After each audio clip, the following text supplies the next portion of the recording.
Hi, folks. Welcome to Firm, a special edition, as some new information and policy has been put into action, as you can see, about Title IX finally being recognized as the law of the land when it comes to biological women in sports without transgender males.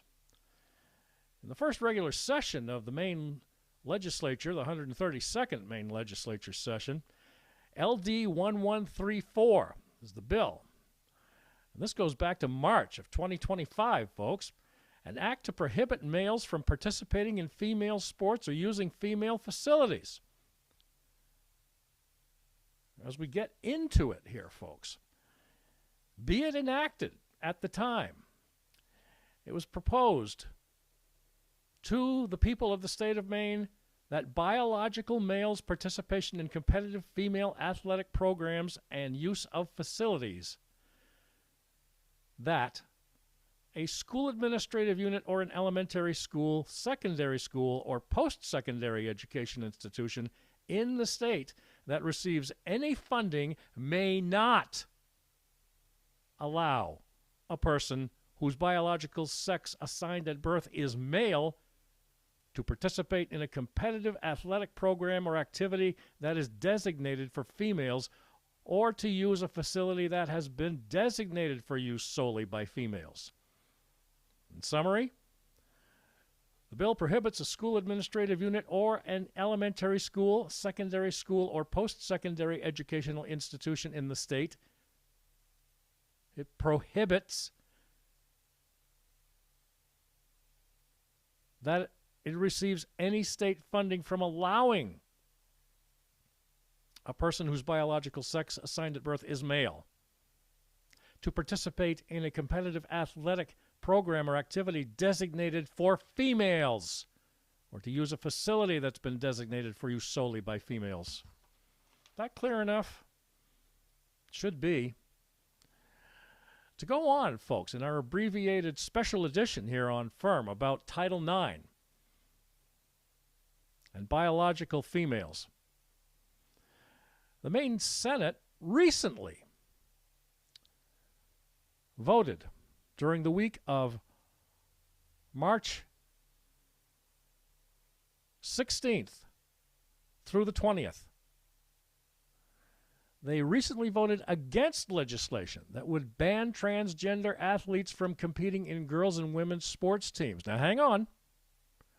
The decision was made on a motion to reject the measure, with one Republican senator joining Democrats in the opposition. The Senate's rejection of the Bill 1134 was a significant step, though, in the ongoing political and legal fight over transgender rights in the state. The bill aimed at restricting transgender students' access to sports and gender-specific facilities, but the Senate's vote indicates a clear stance against such restrictions. Therefore, what happened?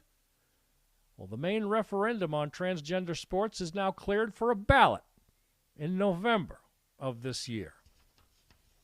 That's exactly what happened, ladies and gentlemen. As we get to more details, folks, this comes from Center Square of AOL.com, believe it or not, updated by a reporter called Chris Wade back on March 18th, that the Maine referendum on transgender sports cleared for a ballot to the Maine people. That's what this all means. Title IX is law, and it's going to the people now to make sure that it becomes permanent. There it is. Get it straight for you folks, that it will become permanent. I'm going to read a little bit more to it, and then you can certainly look up more information, as we'll give you links on our program here. Secretary of State Shanabello's office announced March 17th that it has certified 71,000 33 signatures from registered voters collected over the past several months by the Committee to Protect Girls' Sports in Maine, clearing the path for a referendum on the November 5th election. Leyland Streif, who heads the ballot committee Protect Girls' Sports in Maine, praised the milestone and said it means Mainers, quote, will get to do what the MPA, Maine Principals Association, and state legislature have failed to do. Exactly.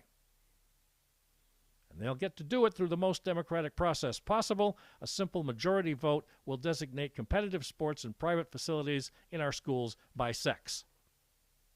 Streif also said Maine's leadership is out of touch with what voters want, and said the proposal is a common-sense approach to dealing with the issue of transgender athletes playing in girls' sports. Public schools would also be required to maintain separate bathrooms, locker rooms, and showers for boys and girls. Janet Mills, the governor, Democrat of course, has refused to comply with Trump's directive on Title IX. You know how far back that goes, folks? Just after he became president in January of 2025. I'll see you in court. Oh, really? It sounds like the people have spoken, folks. And got a referendum vote on it. So everybody has a voice, including biological girls. About time. Long past time.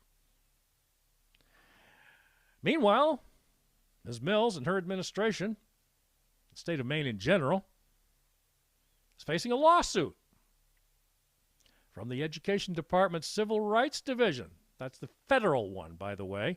That faults Maine's DOE policy, Department of Education policy, allowing transgender athletes to participate in girls' sports, claiming that it violates Title IX, a 1972 law that forbids discrimination in schools that receive federal funding. Now, the Maine Human Rights Commission is suing 5 school districts that ban trans students from playing sports and using bathrooms that reflect their gender identity already. This is months ago, going on almost a year ago, folks. Under state law, the proposed ballot question now moves to the Democratic-controlled state legislature, where lawmakers can either vote to approve or send it to the November ballot, which is what they did. See you in November.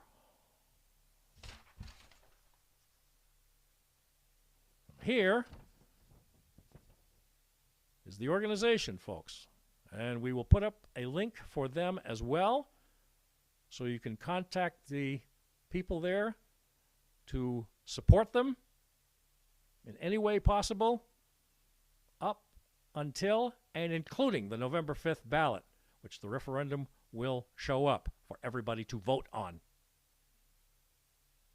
Let's hope peaceably.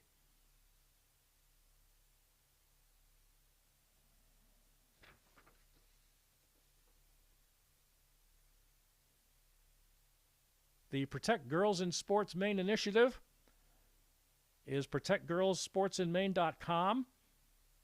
It's based out of Brunswick. It's time we made girls' sports safe for girls again. A mom posted. As a high school athlete, this young man said, I love competition, but when a guy steals a spot on a girls' sports team, it's just wrong. It's unfair and dangerous.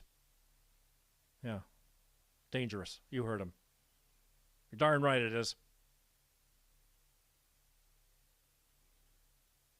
A Maine school sports official says he helps ensure competitions are fair and safe, but he says there's nothing fair and nothing safe in letting males and females sport. It's robbing our girls of their dreams and risking their physical safety. And the last one, competing in sports made me the person that I am, said another young man. Nothing is better at building a girl's confidence and future success. I believe he has a sister. But when a male steals a spot on a girl's sports team, it's a girl's dream that's denied. Oh, and by the way, folks, one last note on this initiative finally going to referendum. Seems the state of Colorado is going a few steps further. The Colorado initiatives would not only restrict transgender athletes in girls' sports, but ban surgeries on minors. Look up state of Colorado while you're at it, folks. The special edition of Firm. Thank you for joining us. I'm Mark Merrill, as always, your host. And you can get in touch with us anytime you want to, right here. Make that a little bit higher for you, folks.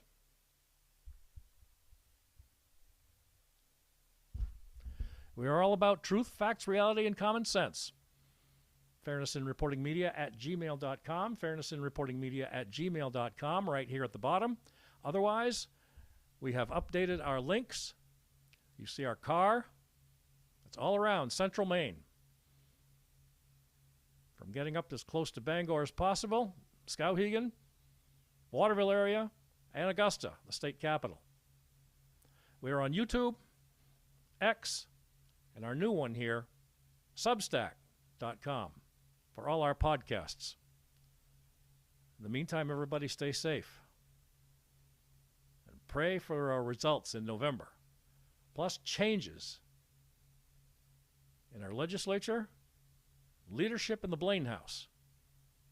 We need to stop the corruption, the fraud, as you know, is going on. Clean house, as it were.